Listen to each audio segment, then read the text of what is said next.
कि जो मुसलमान पाकिस्तान के अंदर से हज के लिए जाना चाहे वो हज का दाखिला भर सकता है।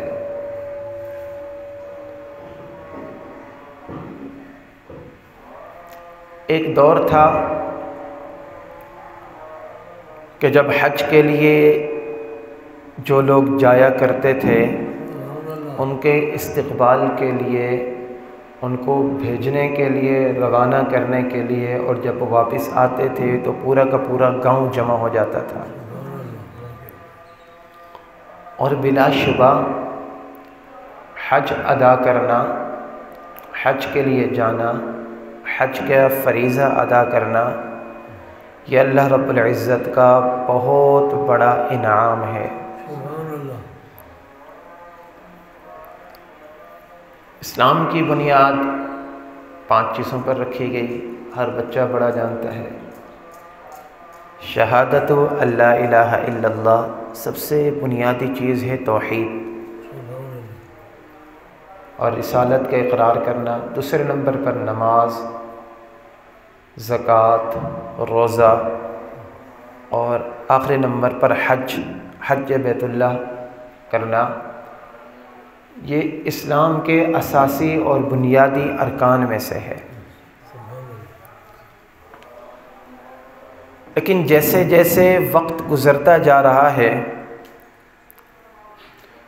मुसलमानों में से हज की अहमियत को ख़त्म करने की कोशिश की जा रही है। मुसलमान की तवज्जो फ़रीज़ा हज की अदायगी की तरफ बिल्कुल नहीं रही।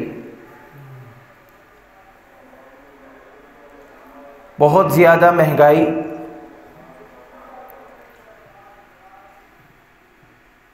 मईशत की तबाही, और इसके साथ साथ इस्तिताअत की कमी, और फिर हज की तरफ तवज्जो बिल्कुल नहीं जाती है। इसलिए उलमा इकराम फरमाते हैं कि जिस मुल्क के अंदर जिस वक्त हज के दाखिलों का ऐलान किया जाए, उस वक्त आवाम के अंदर ये आगाही पैदा करना ज़रूरी है कि हज किसके ऊपर फ़र्ज़ होता है। जिस अल्लाह रब्बुल इज़्ज़त ने हमारे ऊपर नमाज फ़र्ज़ की, ज़कात फ़र्ज़ की, रोज़ा फ़र्ज़ किया, उसी अल्लाह रब्बुल इज़्ज़त ने हमारे ऊपर हज भी फ़र्ज़ किया है। एक साल हज की फ़र्ज़ियत का हुक्म नाजिल हुआ, उससे अगले साल जनाब रसूलुल्लाह सल्लल्लाहु अलैहि वसल्लम 1 लाख से ज़ायद सहाबा इकराम को अपने हमरा लेकर गए और आपने वहाँ पर फ़रीज़ा हज अदा किया, जिसको खुतबा हज्जतुल विदा के नाम से याद किया जाता है।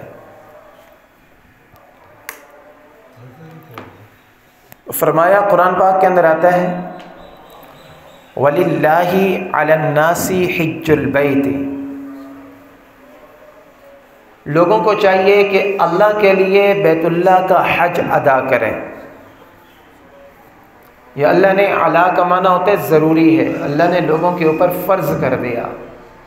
कौन से लोग? मनिस्तताअ इलैहि सबीला, कि जो इस्तिताअत रखते हैं, कुदरत रखते हैं, ताकत रखते हैं कि वो बैतुल्लाह के हज को जाएं, तो उनको बैतुल्लाह के हज के लिए जाना चाहिए। आगे फरमाया, वमन कफरा, जिसने इनकार किया। इसका मतलब ये नहीं है कि इस्लाम से फिर गया, नहीं।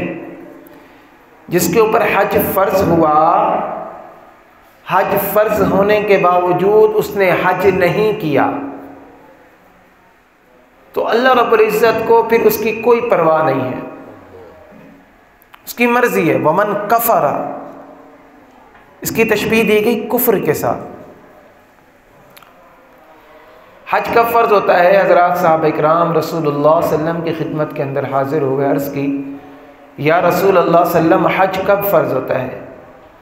रसूलुल्लाह सल्लम ने फरमाया कि जब तुम्हारे पास मक्का तक जाने के लिए सवारी मौजूद हो, रास्ते का अमन हो, और वहाँ पर खाने पीने का, रास्ते का नफ़क़ा तुम्हारे पास हो, और यहाँ से जाने से लेकर वहाँ से आने तक जिनका ख़र्चा तुम्हारे ऊपर उठाना ज़रूरी है उनका भी इंतज़ाम तुम कर सकते हो, तो फिर तुम्हारे लिए ज़रूरी है कि तुम बैतुल्लाह का जाकर हज करो।